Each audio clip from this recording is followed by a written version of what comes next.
welcome you here today. We are thrilled to host today's Parks for All call to action. And we thank Mayor Greenberg and the Parks Alliance of Louisville for bringing us together this morning. At the Raleigh Center, we forged a partnership with those whose institutional missions align with ours. And ours is to live in a just and compassionate world where all people can reach their greatness. And that's why we really proudly partnered with the Parks Alliance of Louisville. We hope that you join us in walking in our mission by completing our Alleys Louisville Community Impact Survey. This will inform our strategy to support the vision of Louisville where everyone can be the greatest. You can take the survey. There's forms up here. There's a QR code around the building. So please take a moment. It takes about 10 minutes to give us your opinion on how the Muhammad Ali Center can partner with the city, partner with communities and neighborhoods. But let's get back to why we're here today, which is to kick off this great initiative. And we're going to introduce you to several people today, but I want to talk to a diverse group of young leaders committed to improving themselves and their communities through the practice of Muhammad Ali's 6 core principles, which are respect, confidence, conviction, dedication, spirituality, and giving. As a youth-led organization, these dynamic students make decisions that guide the course of their service work and leadership development. This cohort and this program has been in existence for 20 years, and the MAGs do wonderful work. This year, the MAGs embarked on a deep study of Louisville's beloved park system. They explored what we have today and what they hope for the future. They reimagined what is possible for our city in achieving racial, environmental, and social justice through a more equitable, accessible, and excellent parks. You'll hear later in the program from one of our amazing young leaders how critically important great parks are to their future. But now, please join me in welcoming a leader who, like Muhammad Ali, believes that impossible is just a big word thrown around by people who are not empowered to use their innate power to change the world. So please welcome Britt Pardue, the President and CEO of the Parks Alliance of Louisville.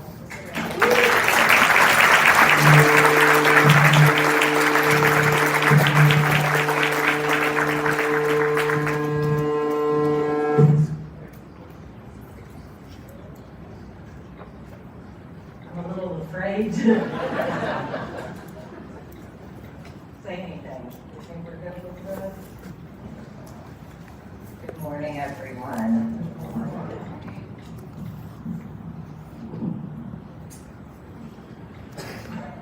Okay, we're just gonna try like this. I'll stop if it doesn't seem to be working.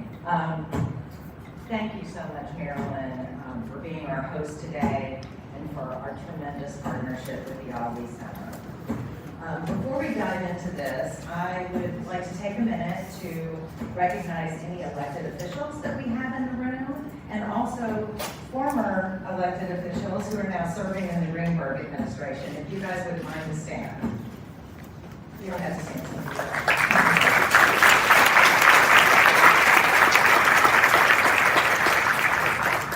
Your commitment to this work is greatly appreciated.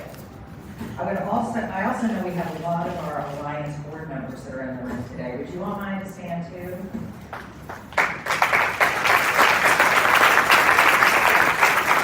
These folks are tremendous leaders in our community, and we can't thank them enough for their service to the Alliance. And then I would like to take a moment to recognize everyone who is here today. We have a room full of people who care enough about our public park system to show up on a cold and gloomy morning in the middle of January. So thank you all for being here and for your support of our public parks. As you know, Louisville's parks and natural areas are invaluable assets that are vitally important to our quality of life. We are so fortunate to have an expansive public park system that includes 120 parks, 14 community centers, pools, golf courses, greenways, parkways, and even 2 historic homes. But for too many residents, Louisville parks are a tale of 2 cities, with significant disparities in capital investment, maintenance, and programming. This is particularly true in Louisville's lower income neighborhoods and communities of color. Where the benefits of parks are most needed, they are the most limited. That's where the Parks Alliance of Louisville comes in. Our mission is to drive equitable investment in our public parks to elevate the well-being of the entire community. We're a nonprofit that supports more than 100 of Louisville's parks and community centers, 2/3 of which are located in underserved neighborhoods. We believe parks are powerful green infrastructure that strengthen communities, improve health in the environment, and spur economic revitalization. And we are committed to drawing partners together, forging strong alliances to address the deep disparities that prevent too many residents of Louisville from having equitable access to green space. Our city's gap in equity and investment became starkly apparent in 2021. Each year, the Trust for Public Land grants park systems in the 100 most populated cities based on access, investment, amenities, and acreage. But in 2021, it added the metric of equity to its scorecard, and with this change, Louisville dropped from 81st to a dismal 90th. But we don't need a national ranking to tell us what is so apparent. We can all see the results of decades of underfunding when visiting many of our public parks and recreation centers. Without the appropriate resources to maintain them, we find ourselves in a deep hole with more than half of our parks assessed as being in either poor or fair condition. In fact, the city has accrued an astonishing $177 million in deferred maintenance.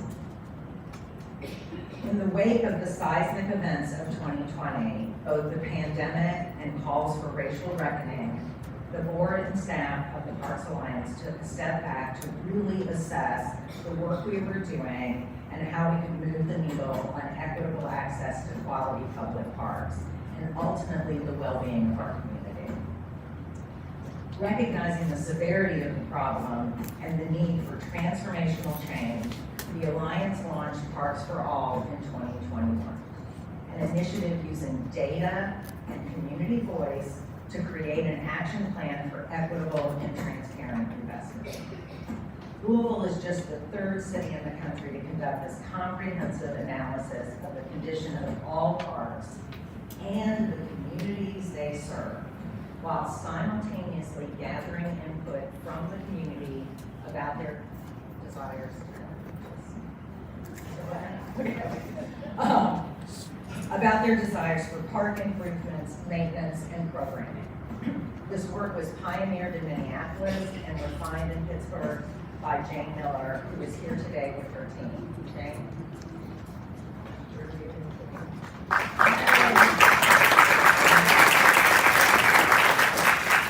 Jane has decades of experience in parks and recreation leadership and is recognized as an international leader in park equity. We owe a special debt of gratitude to our partners at PNC Foundation, Louisville Metro Council, and MAC Construction for sharing our vision and for helping to fund Parks for All. Please give them a round of applause.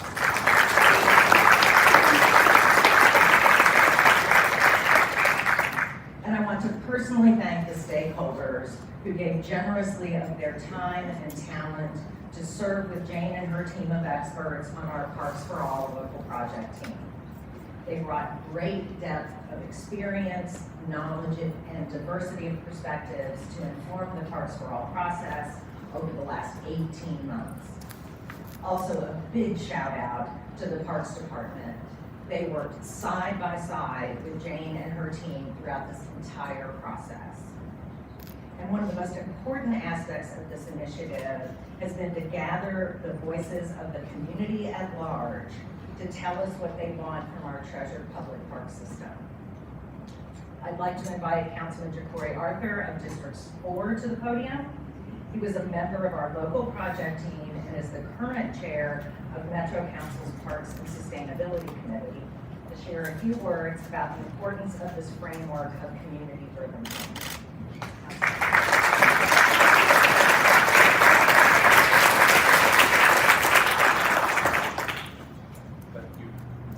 Thank you all for being here. Good morning.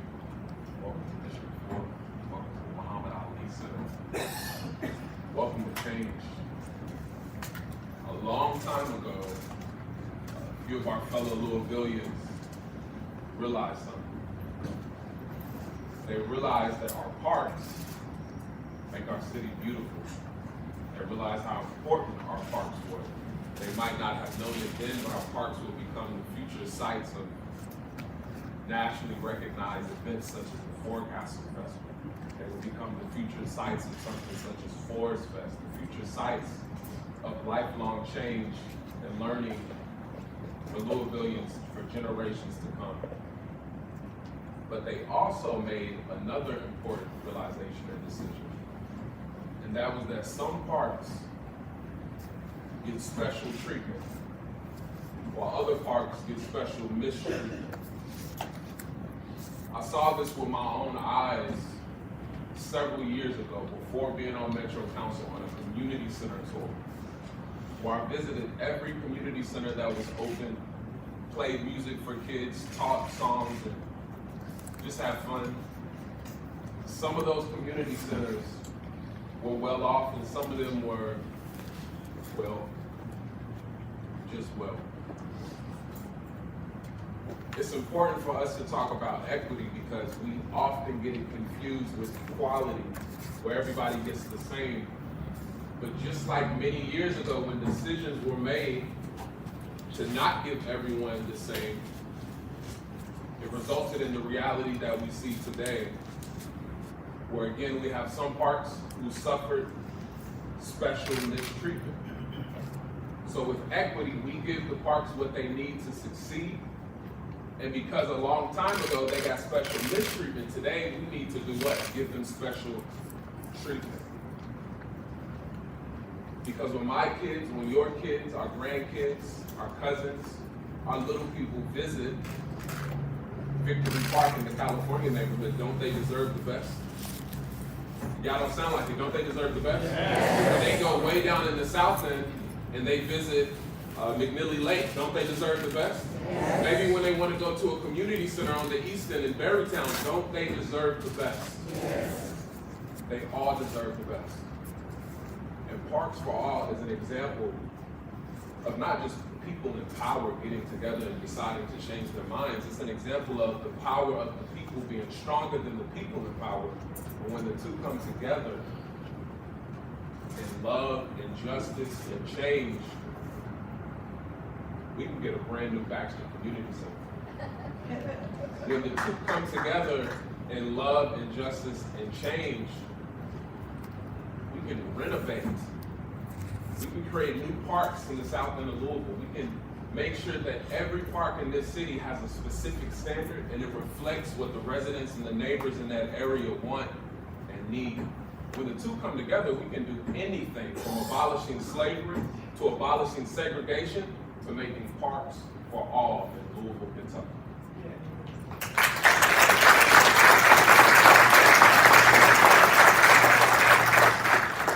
So let me ask you again, don't we deserve the best? Yes. Don't your kids deserve the best? Yes. Doesn't every person who visits Louisville, short-term, long-term, deserve the best? Yes. Parks for All admits that we haven't always done our best. But more importantly, it commits to doing better.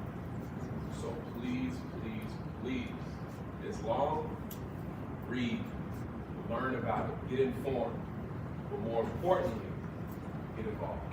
Thank you.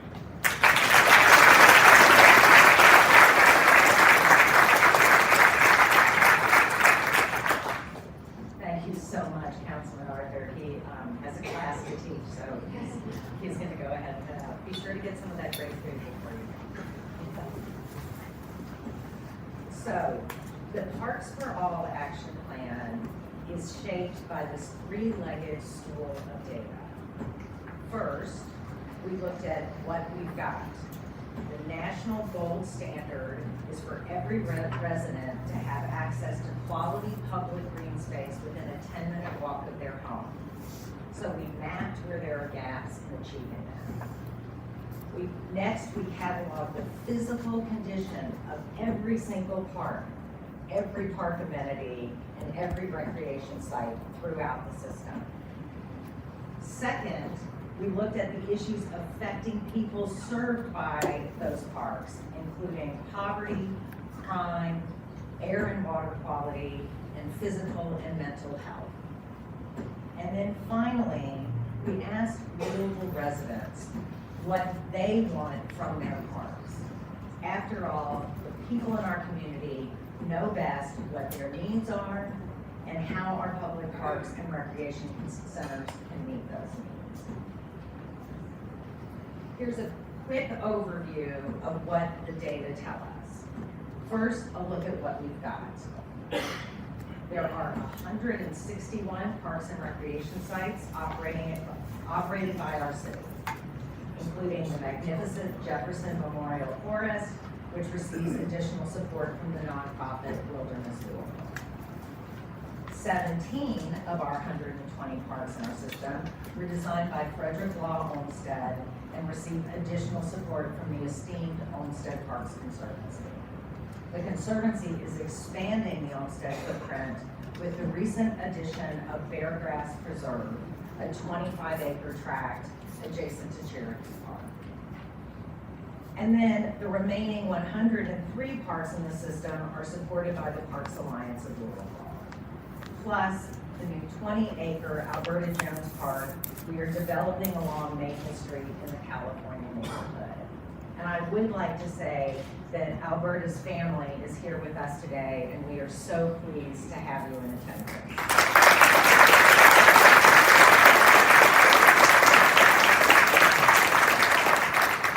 And of course, Louisville has parks run by other entities, such as the Parklands at Floyd's Fork and Waterfront Park. Next, we evaluated how much Louisville Metro's spending on parks stacks up to 17 like-sized cities. We found the answer is not well. In fact, we invest significantly less than our peer cities in both public and for-profit spending. When you put it all together, Louisville averages just $43 in spending per resident versus $118 in our peer cities. Our analysis also found that 26% of our parks have received zero capital investment since merger in 2004. Almost 2/3 of our parks have received less than $500,000 over that same 20-year period. So the condition of what we have is not good. The lack of resources has taken a toll, with a starting 84% of our parks in worse than good condition. These next two bubble maps we're going to share illustrate where park investments have been made from all resources. We've included the Metro budget, council members' neighborhood development funds, and capital infrastructure funds, the Parks Alliance contributions, and the Olmsted Parks Conservancies. This map highlights the Olmsted Parks investments in orange, and then the green dots show investments made in the balance of our public parks. As you can see, the vast majority of funds have gone to a handful of our parks. The conditions impacting the communities surrounding our parks is the second leg of our data stool. This analysis focused on 4 key questions. Where would the most people benefit from parks investments? Where would historically underserved people benefit? Where could we counter legacies of environmental racism? And where can we have the most impact on improving community health? We use data to build this community context, including population density, race and ethnicity, rates of poverty, and where our foreign-born community lives, issues of environmental justice like air quality, heat risk, and proximity to green spaces. And then finally, we look at health and wellness, including physical and mental health and crime rates. By correlating these data by census tract, our experts created a community needs score and mapped the locations shown on this map from the highest to the lowest need areas. So because of Parks for All, we now know where the most people will benefit from green investments, where we can counteract legacies of environmental racism and historic disinvestment, and where we can have the greatest impact on community health. Finally, we went out to the community to find out what people want from their parks.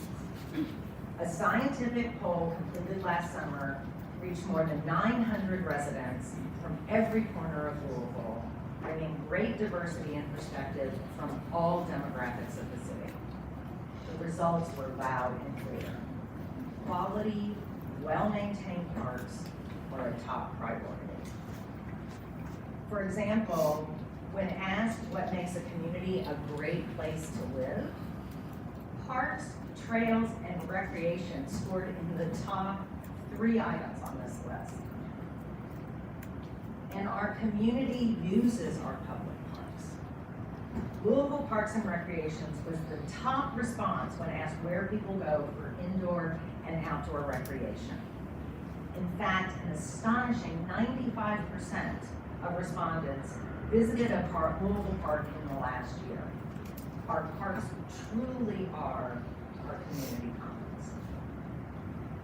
Next, we asked people to prioritize how investments in our park system should be made. Overwhelmingly, people want the city to fix what we have and then to maintain it, followed by recreation programming and capital investments.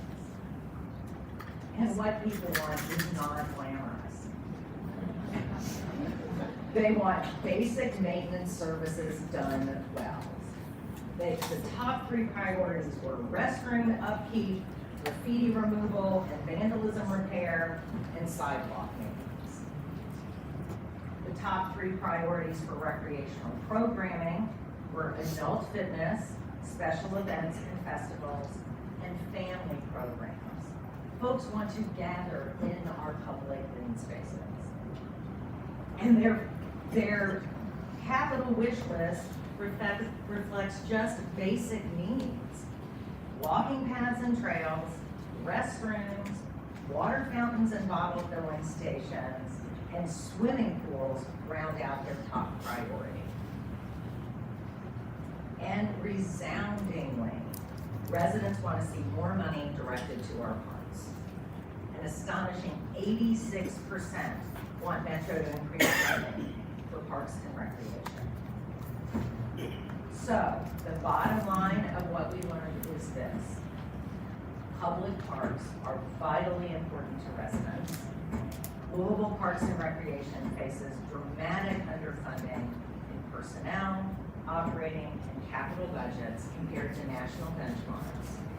And where public and philanthropic investments have been made, they've been concentrated in a very small percentage of Louisville parks, which has further driven inequity in park conditions. These are daunting circumstances, but Louisville is fortunate. We are at an inflection point with an alliance of partners committed to dreaming big and working together to make transformational change in our public park system. One of those visionaries is District 14 Councilwoman Cindy Fowler. She's the immediate past chair of the Parks and Sustainability Committee, and she played a major role in marshaling strong bipartisan support from Metro Council for Park Equity. Councilwoman Fowler.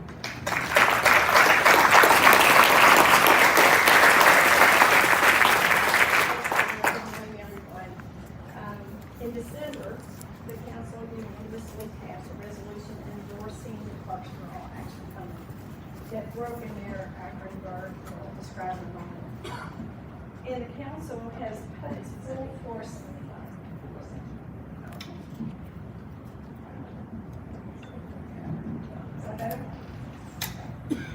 And the council has put its full force behind the effort to move our city forward by funding the national search for a new director of the Parks and Recreation Department with the experience and expertise to implement the quality initiative.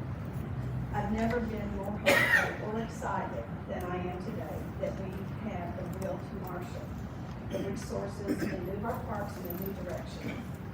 On behalf of my colleagues on the Louisville Metro Council, I'm excited to share our collective commitment to making Parks for All a reality, working together with Mayor Greenberg's administration, which has been a pleasure, to make sure everyone in our community has access to quality parks and recreation amenities and and the incredible benefits they bring, and they are many.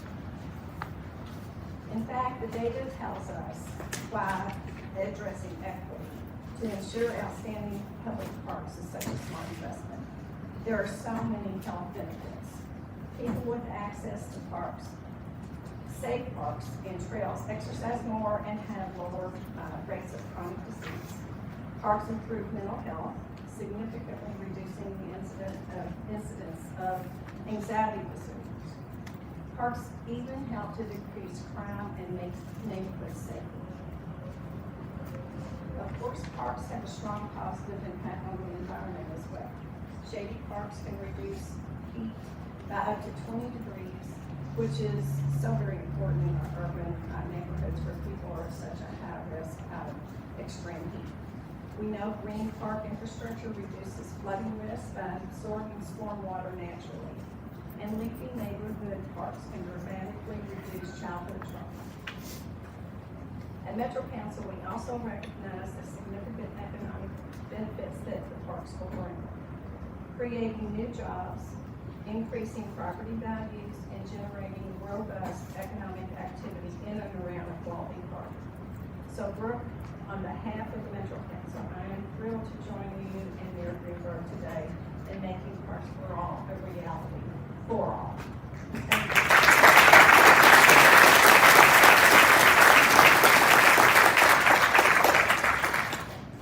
Thank you so much, Councilwoman Fowler. Your steady leadership and service as a parks champion is invaluable. So now I'd like to share the Parks for All action plan with you. It puts all the information we've collected over the past 18 months together to provide a bold roadmap for a more equitable future. First and foremost, the Parks for All action plan calls for the commitment of additional resources to bring funding for our public park system up to the national average of comparably sized peer cities.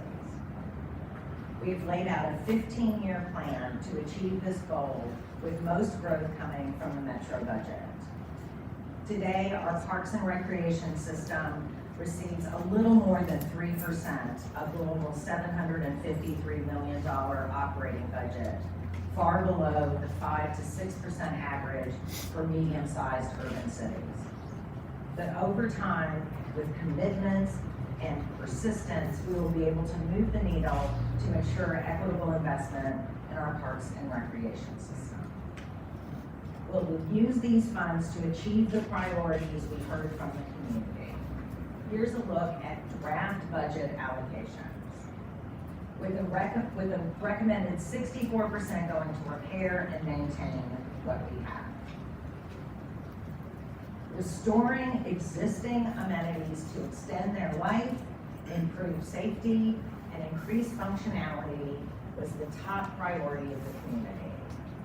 Decisions on how to allocate this funding will be based on public opinion from the survey, which established what features are most important, trails and sidewalks, and park amenities like restrooms and bottle filling stations, urgency of repairs, and timing. Parks that are further down the list for capital improvements will receive rehabilitation funds sooner. With too few resources, our Parks Department has struggled to keep up with daily tasks like restroom maintenance, graffiti removal, and mowing. Additional resources will allow the department to add staff and purchase needed equipment, achieving a higher standard of care. And then every resident should have access to enriching recreational programs that cater to local interests and needs. That's why new recreational funds will be used to improve and restructure our existing community centers into a 3-tiered recreational center model to provide robust programs and ensure funds are equitably distributed. Specifically, Parks for All calls for allocating operating budgets to existing centers using an equity matrix, developing business plans for each center, and expanding hours, increasing staff, and modernizing facilities. To achieve transformational change, capital projects must be addressed in a coordinated and thoughtful way.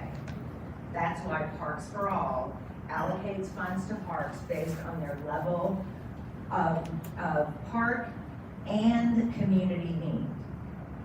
Sites with the greatest need, located in the areas with the highest community need score, will have the highest priority for funding.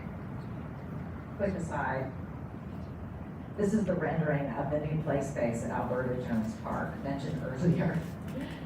It's awesome, isn't it? Using data that combines the park condition with the community context, we can prioritize capital investments using an equitable approach that ensures parks in all neighborhoods will see some degree of improvement, but substantial capital will be focused in the parks and neighborhoods that need it most. Here are the first 37 sites that have been identified as the first, second, and third priorities for capital investments. We have pictures in the room today that I hope you'll take a minute to see of almost all of the parks that are in the highest need list that you see on the screen. So folks can begin to understand the extent of the work that needs to be done. And then the next few slides, we're going to layer on the map. So these are the highest needs parks. And then we have the second priority. And then the third priority. So that just kind of grounds you in where these parks are located. And then now this last slide shows the condition of all the parks in the system, highest need to lowest. This dramatic new direction would not be possible without the courage and commitment of our newly elected mayor, Greg Greenberg.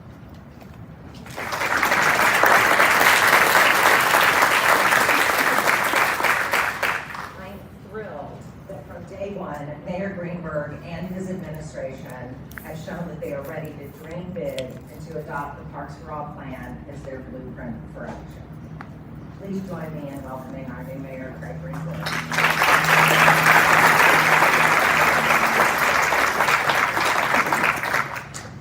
Thank you so much, and good morning, everybody. It's great to see such a great crowd who's assembled to talk about moving our park system forward. Let me start by saying I love parks, and I spend a lot of time in parks. Maybe not quite as much now, but I will continue to. Just thinking about some of the things that I've done over the past several months with my family in parks. I've done a ton of running. Just last week on MLK Day, I planted trees in the pouring rain in Shawnee Park. I launched a kayak into the Ohio River, took a kayak ride from Metro Park. I've watched my kids play tennis in the park. I've ridden my bike on trails in a park. I've walked our dog with my wife in a park. These are just a few of the things that my family and I have done in the past several months. And I know so many other families have had similar positive experiences, but we can and must do more. Louisville needs a sustained infusion of new funds and action to bring equity and excellence to every park in every neighborhood. We've heard today so many of the benefits that parks bring to our city, to our neighborhoods, and our neighbors. From creating new jobs, to improving health outcomes, and fostering safer, more stable communities. Sadly, as Councilman Arthur spoke about, many of the neighborhoods that could benefit the most from great parks, investment, and recreation services have seen the least investment over time. So today, along with the Parks for All Alliance, Brooke, the leaders of Metro Council, we all pledge to change this with the new bold vision that you're hearing about today. So here are some of the major ways that we will chart our way forward to set a new course for the future of our park system and our city. First, we will approach the budget with fresh eyes and pledge to dedicate more financial resources over time to deliver fundamental, needed park and recreation services. This will truly be a new direction for our city. And we'll make this investment with an eye towards equity, using the data that you've heard about today to drive these decisions. Parks in all neighborhoods will see some improvement, but substantial funding will flow first to neighborhoods and parks that need it the most. We will focus on quality, on access, everything from deferred maintenance to innovative design, to new amenities, expanding existing programs, and bringing in new programs. For sunny days, for rainy days like today, for every day, it is a new day for our parks, for our recreation centers, for our libraries.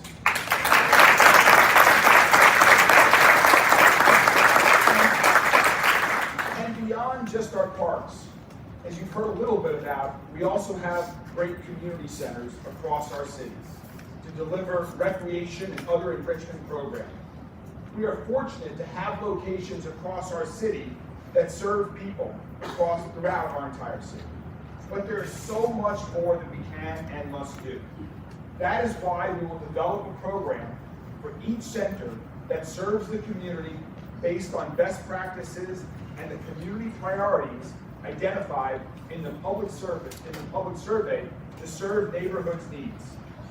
These community centers and enhanced programming in the community centers are part of our overall citywide public health plan. They're part of our overall citywide public safety plan, and they're part of our plan to improve education for our youth in our city. We will achieve these goals with more robust funding so that our centers can operate with expanded hours, expanded programming, and more staff to deliver these services, particularly to the youth in our community.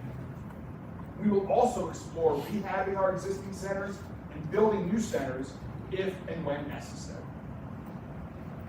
Collaboration and partnership is a big focus of our administration in every area. This is just one example of that effort. We will coordinate strategies and leverage resources to make transformative improvements in our city. From golf and frisbee golf, to swimming pools and splash parks, to pickleball. Our parks will have something for everyone in every neighborhood, and we will achieve this through partnerships. That is one way that we will get the job done. We'll do a better job of securing government grants and philanthropic gifts to attract our much-needed funding. Our city is so fortunate to have amazing organizations, nonprofit organizations, that support parks in our city. We must build stronger collaboration amongst all of these organizations to amplify the impact. That's why, as this part of this Parks for All initiative, we'll strengthen the consortium of partners between Olmsted Parks Conservancy, the Parks Alliance of Louisville that presenting the plan today, and Wilderness Louisville to work together with our Louisville Parks and Recreation System in a coordinated way to achieve these goals. I also want to talk about two other important parks partners. The Parklands of Floyd's Fork, which has an amazing group of parks in the eastern part of our city. It's a level of excellence in our parks that our metro parks can and must strive for, because everyone in our city deserves that level of park. And also, I want to talk about Waterfront Park.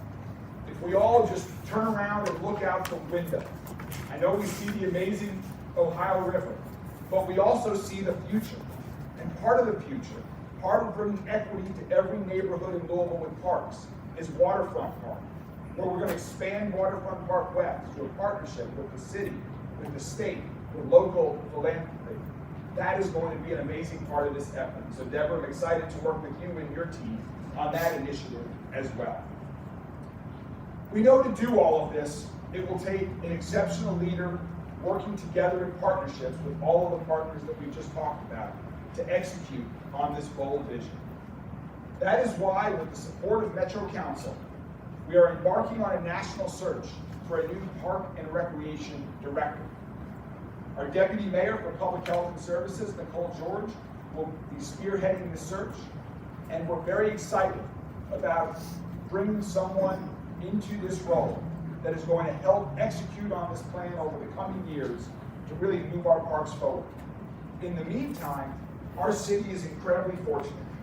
We're fortunate that the amazing and talented Ozzie Gibson is here with us today. He's been named as the interim director of the Parks and Recreation System. Ozzie brings extensive leadership to this role. He's worked in many areas of metro government, knows our city well, and will be working closely with our administration, with Metro Council, with Olmsted Parks Conservancy, with the Parks for All Alliance, to move the department forward as we begin to embark on this plan. It is a true partnership with great leadership today and great leadership tomorrow. So today, I pledge that our administration, that myself, we will be a mayor, I will be a mayor for parks, and to work in partnership with Louisville Metro Council to execute on this bold, exciting, important plan. We will find more resources to restore and maintain and add to our great parks. We will spend those funds equitably in keeping what our community has prioritized. And we will recruit leadership to implement this Parks for All plan, not over the next year, but over the next decade. This is going to be a sustained commitment from our government and our community to make this happen. As we mentioned, we cannot do this alone. Partnerships are critically important to achieve this bold vision. So my call to action today, to all of you here today, to everyone in our community, to our philanthropic community, to area businesses, and to every resident, is to join us in making our parks what Andrew Carnegie called palaces for the people. Social infrastructure that strengthens neighborhoods by binding us together and building healthy, safe, and social connections. Our administration is focused on building a safer, a stronger, and a healthier Louisville. Implementing this Parks for All plan, supporting the nonprofit organizations that support our parks is a critical part of having a safer city, a stronger city, a healthier city. I'm so excited about the opportunity to partner with all of you and all of these organizations to make this a reality. My administration and I will do everything possible, working with Metro Council, to make it happen. Thank you all so much.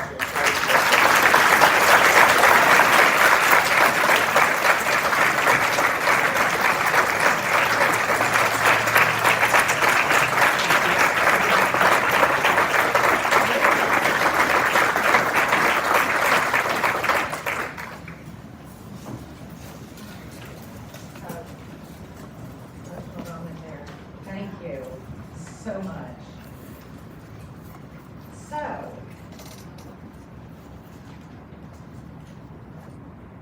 Louisville is fortunate to have community leaders with vision and commitment to achieve what many see as impossible. What a tremendous example of this new leader in our community that we could not be happier to have.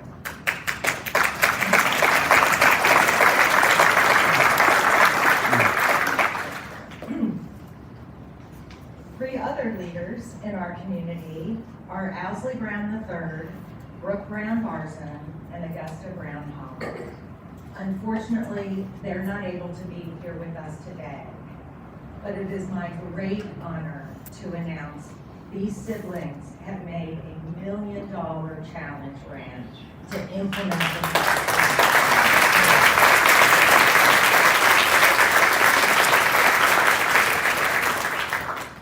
They have done this with the hope that it will inspire other philanthropists, businesses, and residents to join us in building Parks for All.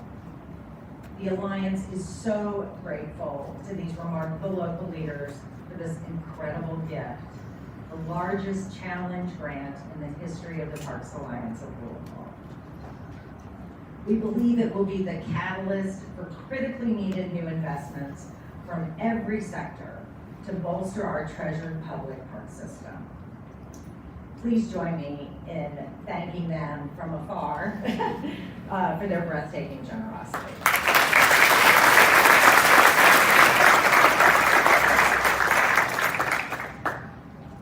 we all know that parks are critical to our community's future. That's the reason it's so fitting that we close our event today with a few words from Addison Moore, a high school sophomore who participated in the Muhammad Ali Center Council of Students that Marilyn spoke of before.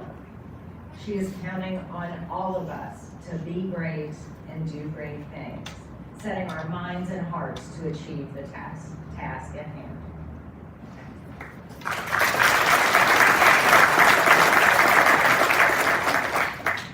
Thank you all for sharing space here with us in the Muhammad Ali Center this morning.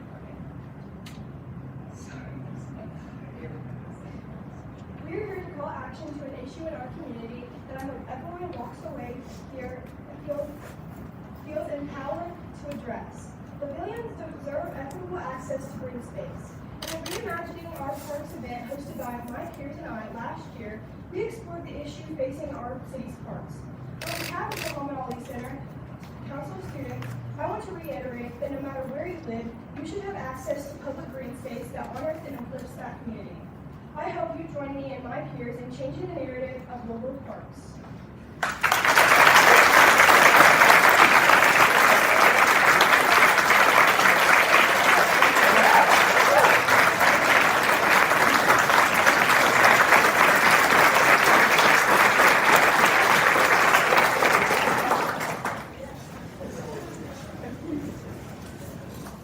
So, before we leave here today, I would like to acknowledge the Alliance team. Where are my folks? Ginger, Christine,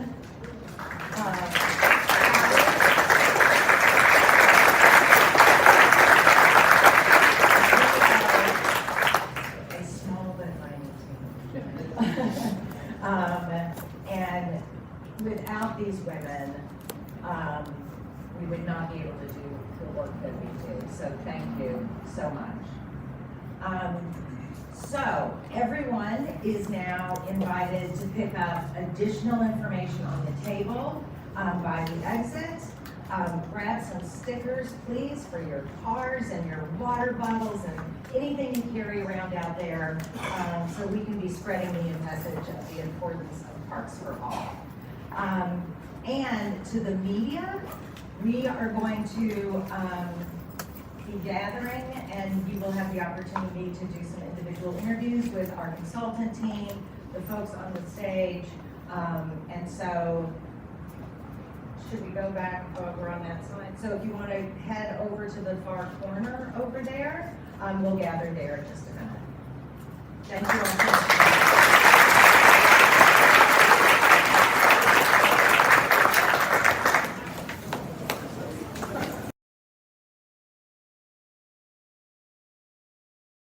Don't forget what we did today. Today is history. Don't just go home and say, hey, let me post it. Live it. Put this in the air. To change, we just have to be stubborn enough. We just have to be strong enough. We just have to be relentless. How do we fix it? We didn't break it. Thank you all. I pass the mic to the next person. Black women matter.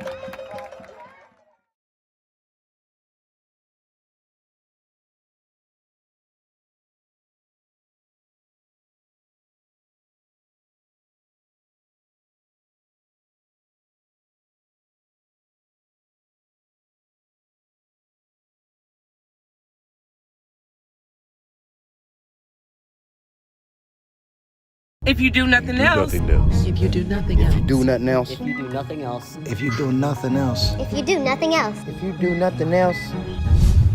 Stay live.